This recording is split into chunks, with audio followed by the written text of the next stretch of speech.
Okay, guys, I've got to start doing the next section, and my dog is barking, and every time I go to tape, I guess he's barking. I'm sorry that there will be that in the background, but I got to get this done for you today. Maybe I'll redo it, but in this section, the next two small chapters, we're going to read about how Ranger and Calico further their friendship, and how Ranger struggles with that he should probably tell Calico to go away, but he keeps her and lets her stay. And I wonder, we're going to read a sentence, the dark and holy underneath. And I'm hoping that you will have a good definition for what this is, this metaphor for under the house. And then we're going to hear about how the alligator king and the creature from the jar in the tree, how they might be connected. So here we go. Ranger, that was the hound's name, he loved Calico Cat straight away, but he knew he had to alert her to the danger she was in. He pointed out the pellets of foxes and the muskrats and mink nailed to the front porch railing, the skins of the alligator and rattlesnakes that lay beside them on the slats of the porch. It was Garface, he said, the man who kept this old hound chained. Garface. If he finds you, Ranger said, and he looked over both shoulders, but he couldn't finish. Garface was mean. And then there was the rifle that he carried with him always. The rifle. Ranger knew about the rifle. Long ago, how many years, he couldn't say. He had gone along with Garface when he hunted. He ran by his side, watched when he aimed the gun, and shot the raccoons and the white-tailed deer.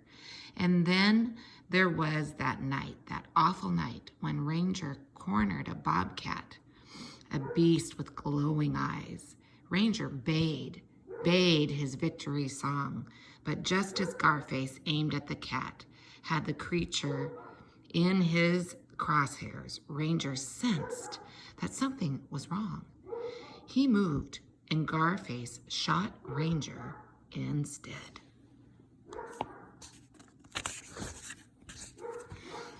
There had been no apologies on the part of the man, just a swift kick in the side from the steel-toed boot, a kick that burned as hot as the bullet lodged in his leg.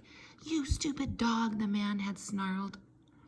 Then he left Ranger and staggered home, leaving the dog to limp after him, and later chained him to the post, useful only as an alarm, a hound who bayed when animals came too close. A dog trapped in a 20-foot circle. That's what Ranger had become, nothing more. The wound in his leg eventually closed, but the bullet was still lodged there, a daily reminder. Yes, but it wasn't the bullet so much as the chain that ate into him, the chain that bound him to the porch post, bound him to the man. Ranger knew that small cat would be doomed in the hands of Garface. He might use her for target practice with his old rifle, the one he kept strapped to his back. He might use her as alligator bait, tie her to a rope, and set her by the water, by the swamp where the alligators floated unseen, just below the surface of the brown, stagnant water of the Bayou Tartine. Stagnant means still. Gators would snap a small cat in half with a single bite. Garface might do anything. "But I have nowhere else to go," said the Calico Cat, and even though Ranger knew he should make her leave, he also knew that after so many years of being alone, of being chained to the post, he couldn't stand the thought of her going. He shook his head so that his long ears flapped against both sides of his neck. "Then you must keep out of the sight of Garface," he said, and together they curled up in the dark space beneath the porch, the dark and holy underneath.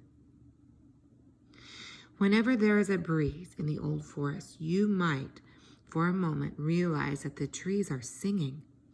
There, on the wind, are the voices of sugarberry and juniper and maple, all telling you about this hound, this true blue hound tied to a post.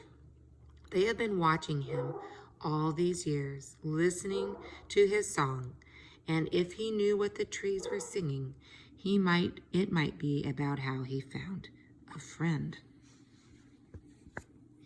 Maple, sugarberry, and juniper are all types of trees. Another thought, where is examples of personification in what we just read?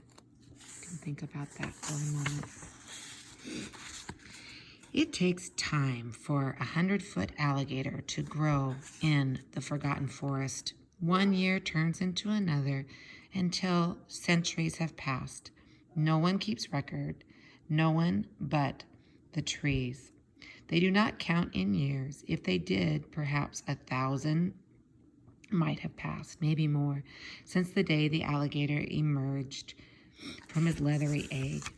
No longer than a man's thumb, or smaller than that. He could have become a snack for an egret or an osprey or a bald eagle. Those are all birds. He could have been swallowed by a larger gator.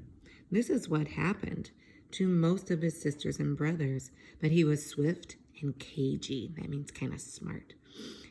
He was swift and cagey. From the start, he discovered all the underwater caves. He found the darkest shadows for hiding from shark beaks of large birds and herons and cranes. He avoided the other gators, the large ones, the small ones, even his own family. When he was small, he dined on insects, the mosquitoes and dragonflies that landed on the water's surface. Later, he found minnows and tadpoles. Minnows are small fish. Tadpoles are baby frogs or toads. As the long years passed, he grew and grew, and so did his prey. He became adept at hunting all the water's creatures, but he was also nimble on the soft, marshy ground, where he lurked in the mud, camouflaged by thick and bumpy brownish-green skin, the same shades of the water and the boggy land around it. Soon he feasted on marsh rabbits and squirrels, beavers and mink. His patience was unlimited, and his sense of smell was sharp. He knew when an animal was weak or injured, and he waited for it, tracked it down, and struck. Death was swift, for he did not bandy about in torture. He simply grabbed the victim by the throat, snapped its neck, and dragged it to the brown water. There he spun it once, twice, 3 times, and carried it to the bottom of the thick bayou and held it there. Later, the body, waterlogged, the alligator king finished it off. Afterwards, he floated just beneath the surface of the water and napped until it was time to dine again. Any unsuspecting animal could become his dinner, a deer, a peccary, a fox. He was not discerning.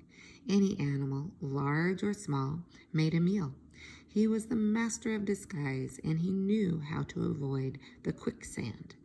He had watched many creatures sink out of the sight of those shivering sands, but if they made it across the sand, or if they somehow got free, he was there, waiting with his sharp teeth and powerful jaws, waiting.